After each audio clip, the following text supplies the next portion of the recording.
Oh my god. Well, Arcana is just a sense of sensing magic, so that's Arcana aligns with it.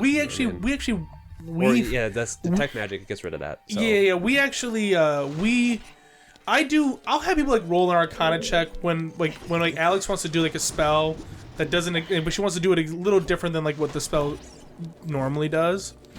I'll have her do like an Arcana check to like for her knowledge of how she wants to weave her magic. Mm-hmm. But truly, it's just supposed to be like, hey, have I ever heard about this spell or this type of magical item? Yeah, Arcana check. Yeah. Tell me what you want.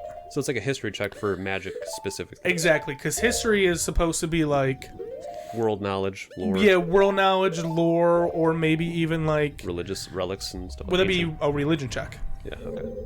Or it's like your own mental what's the word? Your own mental fortitude or something. Oh, like what happened? Like your actual memory. Yeah, okay. Yeah. But like a lot of those things can kind of like double into different they can double into different like uses. Like obviously I could be like, oh, I could say history check for any of the checks for any Arcana, like history check, and it would be the exact same thing.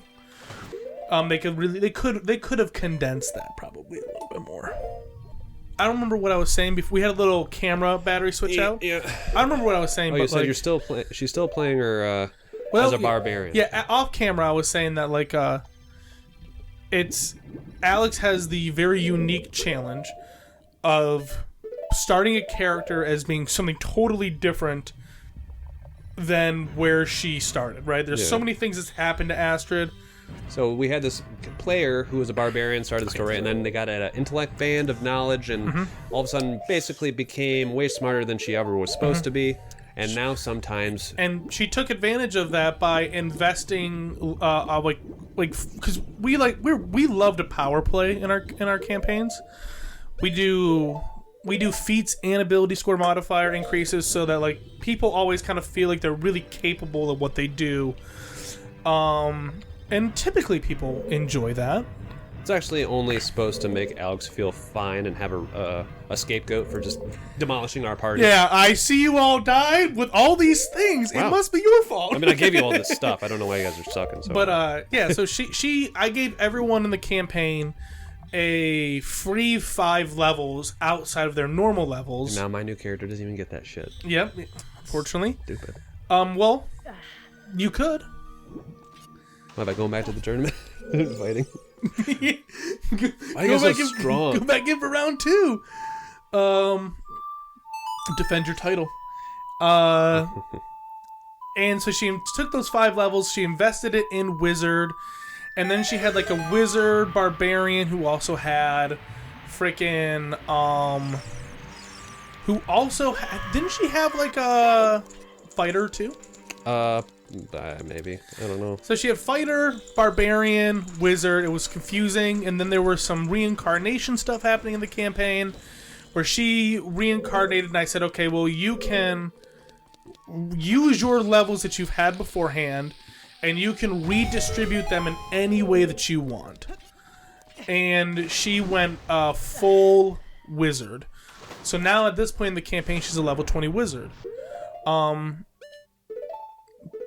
But sometimes it's the same. It's still barbarian Astrid, which I think has been oh my god, I'm gonna die. It's been a difficult transition for Astrid to now be like a very wise and intelligent character versus the rash barbarian that she played beforehand, which I think is it's not a unnatural thing. Like that'd be difficult for anyone. Yeah, I mean, it's a weird thing to think about. It is. It's just like it could also be like I mean, she lived 2 separate lives. I mean, just because she becomes a wizard doesn't mean that she doesn't have the capabilities of her just like emotionally being reckless like she was, or it's like in her still, or like trauma still in her. Yeah, I mean that's. Because that's actually one thing that I really like, because I think Alex is doing a really good job role-playing the trauma side of her character, which is fun. Yeah, because I guess if what you're saying is right, she'd be intelligent enough to realize that it's not her fault, or I mean, the kids are thinking she should get over it because there's nothing she could do about it, and move on. I'm surprised she hasn't tried to. I'm surprised she hasn't tried to revive her kids yet. But didn't you say that? What did you say about her kids? She never asked. She only asked about reviving you. So she could use Wish to bring them all back. Yeah. Huh. She doesn't watch our episodes, so I feel super cool about saying this. But yeah, I don't know. I was kind of thinking about that. Last time we were when she was talking about the Wish stuff, we were so busy talking about your character and Gaurav and kind of the whole time thing. And basically what it comes down to it is when you have true resurrection, you don't even need But you'd make her do it twice, like you did for with the wasps thing, right? Because you'd wish once to have their souls. True resurrection into their doesn't even. I don't even think in true resurrection you need to have the body. No. I don't what. Why is this like this? I was thinking of some way on the way here to kind of tame the wish spell. Yep. I mean, I tried to do it by just making it crippling, so if she uses it, she can't do anything else. Yeah. That was my only thing I've been thinking of. I would, because you can. What level of spell is it? It's a 9th level spell. 9th level. And I believe a wizard at the end of their time only have access to 2 level 9 spell slots at the end of it all. I think. I can't remember off the top of my head. But yeah. So at the end of the day, she only has the possibility of casting it twice. And I kind of don't want to it's hard because I never want to be the person that tells I don't want to be the guy that's hey, you can't do this, and this with the wish spell. It's if your imagination says that you want to do this, go for it. But at the same time, it is incredibly powerful. Yeah. Right. So I was just trying to think of a cool way to. I'm aggressive. I know. I just got it in my bones right now. I feel it. Just the noise. Yeah, you're going through. You're going through, man. You're doing the freaking temple. It's finally coming together. I get it. But kind of to underpower it a little bit by adding somehow how you would equate a DC for it, but then have the DC roll up to the GM's discretion. Like you were trying to do for the thing is if you want to turn all the guards to mice, then they'd have to try to roll a save to stop their bodies from churning into it. Yeah, me and Alex were talking about we actually ended up deciding that and we talked about this I think at the end of the last session. I said, okay, well, for role-playing purposes, we will have this guy. Come on. We will, if you want to do something with a spell, right? If there is a spell equivalent of it, we will make you utilize that spell. If you say, hey, I want to turn everyone in this room into rats. Okay, well, true polymorph, let's roll some rolls. And that's how we would do it. And because that was, we gotta roll it back a little bit. But of course, she could, she probably could think of something that has nothing to do with the spell. Yeah. And that, I think what we accidentally just created is a good exercise for GMs to this. If you're upcoming GM, this would be a good exercise to exercise your on-the-fly brain or rule making, which would be okay, let's say your player uses Wish, and you want to formulate a way to have a DC attached to whatever their imagination can come up with. That's what Wish is. Because if you make it that way, Wish could have the cool versatility of being what it is, where it allows the player to think of whatever they want to wish for. But it would force the GM to think on the fly. Ooh, there it is. Think on the fly of how can I make this still have a role attached to what they're wishing for. So it's a good exercise for GMs to think like that. So, for instance, what about if your player wished for, I want everybody in this world to not know the wish spell or be able to cast the wish spell except me. That'd be pretty cool. It'd be a mass modified memory. Yeah, I was about to say it's something that affects memory loss. So you'd have, however, you could on the fly dictate how many people or things, creatures in this world would know the power wish. You know what I would do on that one? Super easy. Like roll 1d 1000. Yeah, that's how many people forget.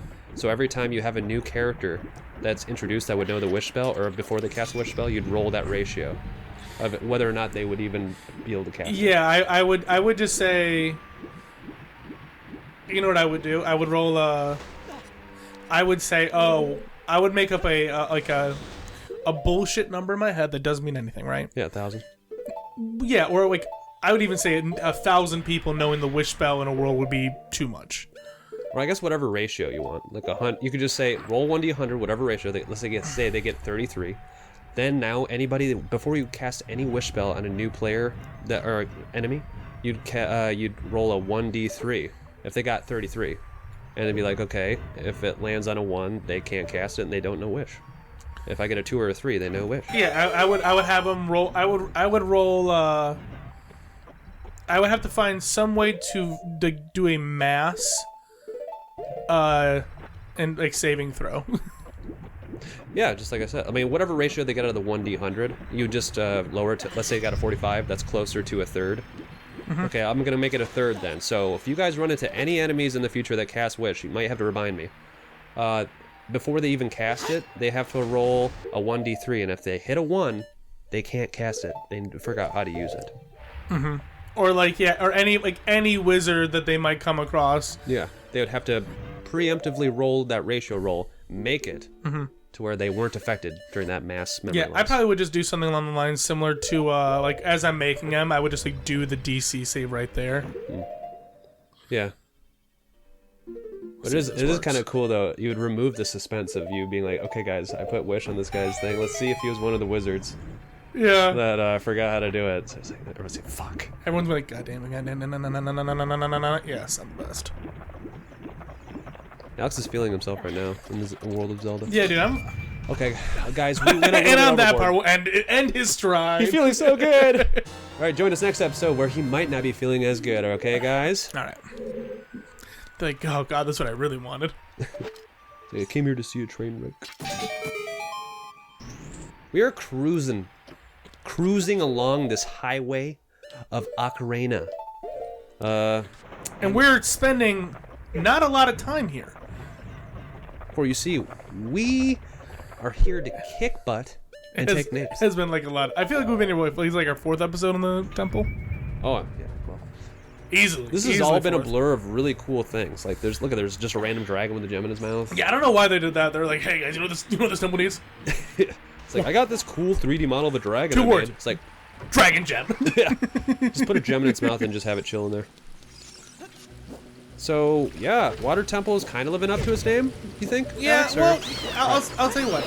It's not. I think it's not as bad as people bitch about. Is it like a confusing dungeon? Yeah. But like I feel like people on the internet always like to exaggerate a little bit when it comes to like their an early opinion. meme. Yeah, it was an early meme. Kind of like, oh, Water Temple is Zelda. I hate it. Or like anytime we like talk to someone about their like music preferences. Or like movie references or actors and stuff like that. They're always like everyone's always kind of prone to exaggerating. They're like, oh, fucking Jessica Parker, the ugliest fucking person in the world. I hope she starves. And you're like, that horse. You're like, do you though? Because if you do, that's weird on your part and no one else's. Or it's like, oh, this is the best band that's ever lived. Really? The best band that's ever lived?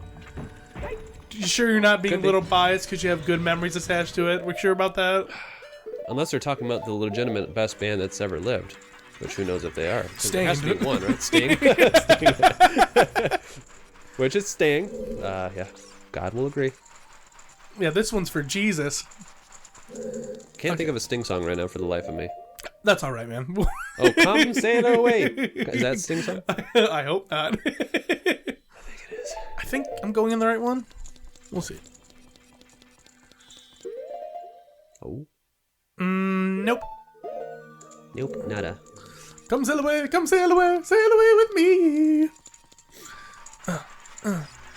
What do these have to do with water? These spiky balls. Michael, what do you mean?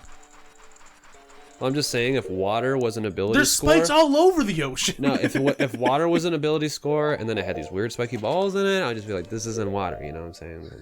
Stop. Yeah, hey man, I agree. Actually, they could be representing like sea urchins. Sea urchins are like those little spiky things that just hang onto rocks. They're probably a form of sea urchin. Nintendo wouldn't steer us wrong. Oh no, they never have. They have really high intelligence. Yeah. Okay. Therefore they are perfect. Therefore they are the best of the best, sir. They can't act irrational anymore. They can't. Nope. They just can't. Or at least they should be prone to not acting irrational. Yeah. There could be like your one... Was it Adam? In my Harry Potter campaign, was that his name? Oh no. Where you have to do a mother's role before doing anything? Yep, I will say though, did I or did I not lead with that? And I'm pretty sure I am pretty confident in saying that my stats reflect my abilities. Was there even stats in Harry Potter? I think you just role played and you just... No, we had there was a stat system. Okay. I can't remember the system to that. Every single TTRPG game has well, there's other ones that you just roll. They all have some sort of bonuses that you apply to certain things. So there's no game that doesn't have that. I don't think so either. And if there is one that doesn't have it, that's great and all. I don't want to play it. Well, it's just more, you know, that's just what it's made for. But I would say that there's probably less of that than like I've never heard of one that doesn't have some sort of a stat system, bonus system that dictates, you know, what your character can do and do well. Said dick, guys. Dude, tell me about it. Was that purposeful to say like they called dictators that because they're like dicks? They're just. Like, I hope so. That'd be a burn, dude. It's looking good. Like the first dictator that ever lived before they made up the word was somebody that stole, like, put like a tax on potatoes. Yeah. And he was like, oh, what a real dictator. Fuck. That dick is taxing my taters. And I'm not having any more of it. Let's get him back and call him a dictator. He won't even know what it means. Yeah, and they're like, sounds like a cool name. I think we just made something. I think history will remember us. And not just the word. And not just the word.